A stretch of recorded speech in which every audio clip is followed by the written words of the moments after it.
అందరికీ నమస్తే అండి. జగన్మోహన్ రెడ్డిని ఏకవచనంతో పిలవకూడదంట. పిలిచి డెట్ అయిపోతాడండి, వీడు బాధపడిపోతాడంట. ఈడే సాక్షి వెంకటేశ్వర్ గారు. ఒకసారి వీడు ఏమైనా ఉపన్యాసాలు ఎత్తున్నాడు వినిపిస్తుందండి. ఇప్పుడు బాధితుల వైపు నిలబడతామని ఒక మాట మాట్లాడరు మీరు. పైగా జగన్మోహన్ రెడ్డి అనేక సార్లు అంటే మగవాళ్ళు కాబట్టి గౌరవం ఇవ్వరేమో.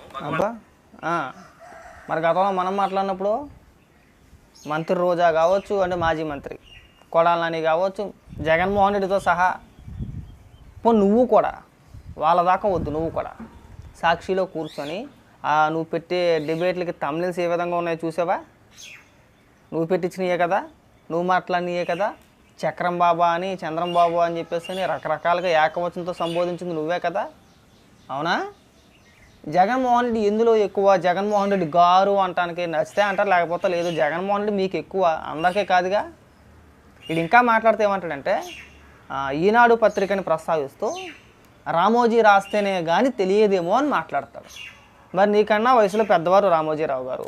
ఇప్పుడు ఆయన మన మధ్యన లేడు, ఆయన చనిపోయాడు. ఆయన మరి ఆయన గురించి మాట్లాడకూడదు అని ఇంగిత జ్ఞానం నీకు ఉందా? అసలు ఉందా? ఇంకా ఎదురు మాట్లాడతాడు, చూడండి వినిపిస్తా. గౌరవం ఉండదేమో మన రాజ్యాంగంలో. జగన్ జగన్ అని మాట్లాడతారు. ఓకే, మీ స్థాయి హోంమంత్రి స్థాయి కాబట్టి, ఆయన మాజీ ముఖ్యమంత్రి కాబట్టి జగన్ అనే మాట్లాడచ్చు. జగన్ అనే అంటామై. అసలు జగన్మోహన్ రెడ్డి గారుని ఎందుకని అలా జగన్ అనే అంటాం. జగనే. మీరు కానీ, మీ కార్యకర్తలు కానీ, మీ నాయకులు కానీ అధికారంలో ఉన్నప్పుడు చంద్రబాబు నాయుడు గారిని ఈనాడు కూడా చంద్రబాబు అని పిలవకపోగా బూతులు తిట్టారు. బూతులు నీతో సహా. మీ అన్నీ మేము చూసేవాళ్ళే. ఇవాళ వచ్చి పెద్ద పెద్ద ఉపన్యాసాలు ఇవ్వమాకు మా దగ్గర. పెద్ద పెద్ద బోకు మాటలు మాట్లాడుతున్నాడు వీడు.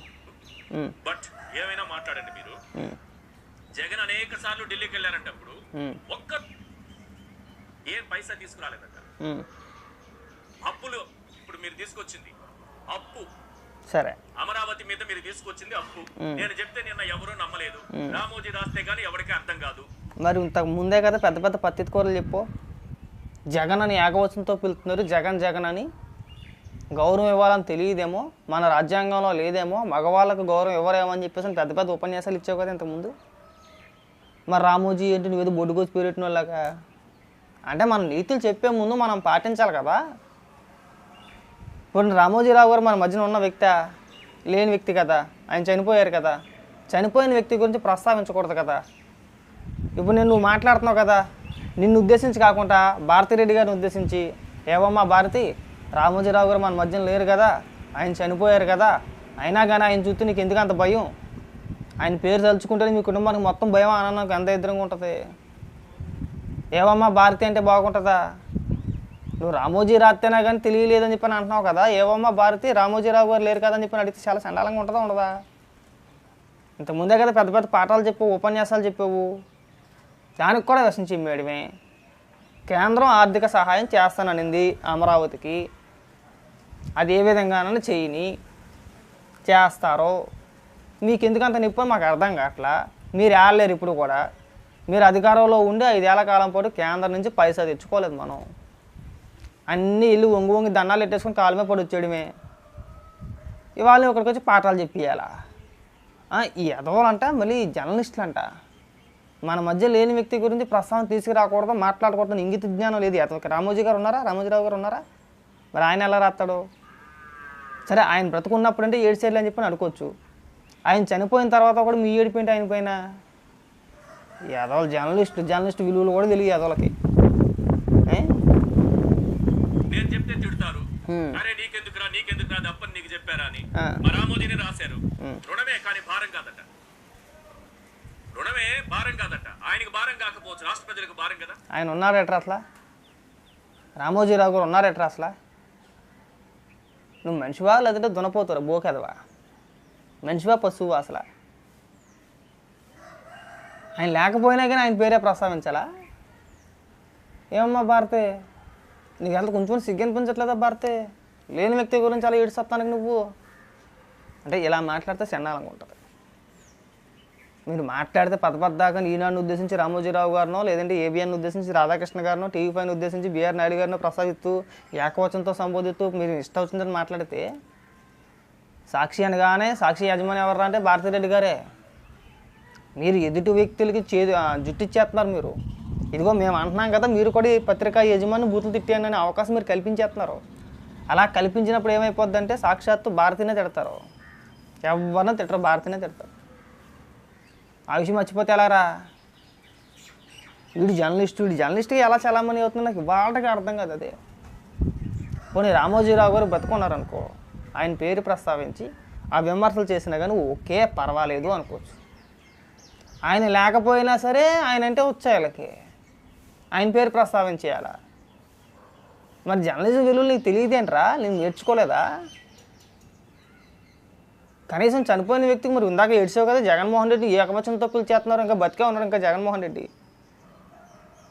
ఇంకా బతికే ఉన్నాడు, జగన్ అని పిలిచేస్తున్నాడు, ఏడ్చావు కదా ఇంతకుముందు. మరి కనీసం చనిపోయిన వ్యక్తి కనీస గౌరవాన్ని ఇవ్వాలి కదా. మన మధ్య లేని వ్యక్తి గురించి మనం మాట్లాడుకోకూడదు కదా.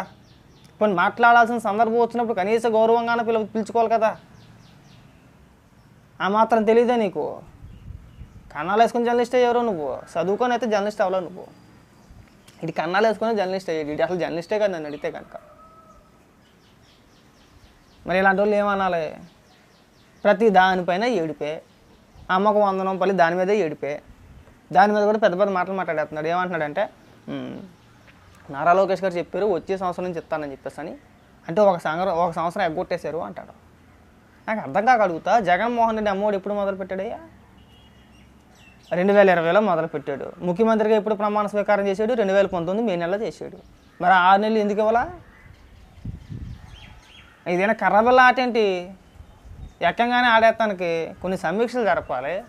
ఏం జరిగింది, గత ప్రభుత్వం ఏం చేసింది, నాడు నేడు అని చెప్పేసి 100 కోట్ల రూపాయలు తినేశారు, వాటి పరిస్థితి ఏంటి, బడ్జెట్ ఎంత, అవన్నీ సమీక్ష జరిపిన తర్వాత ఒక నిర్ణయానికి వచ్చి ఏదైతే హామీ ఇచ్చారో ఆ హామీకి కట్టుబడి ఉంటారో ఖచ్చితంగా క్లియర్గా చెప్పాడు ఆయన.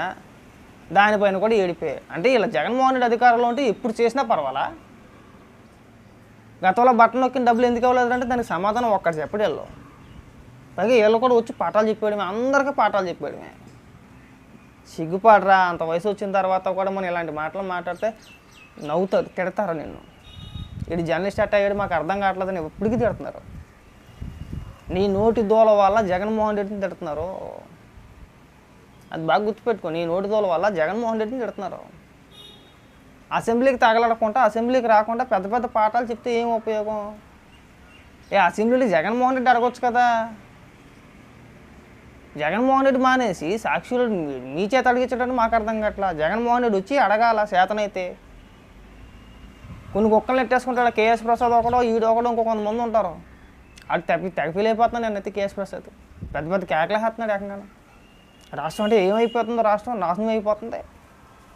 ఏవి నాశనం అవ్వట్లా, రాష్ట్రం బ్రహ్మాండంగా ఉంది. నువ్వేమంత ఫీల్ అయిపోయాం మాకు. నేను చాలా సందర్భాల్లో చెప్పి ఆ సాక్షికి వెళ్ళకయ్యా నిన్ను కూడా తిడతారు, బూతులు తిడతారని. నువ్వు వినిసావు అంతే. దెబ్బలు కాసి యోగా ఉన్నప్పుడు ఎవడో ఏం చేయలేడు దానికి, కాసే అంతే.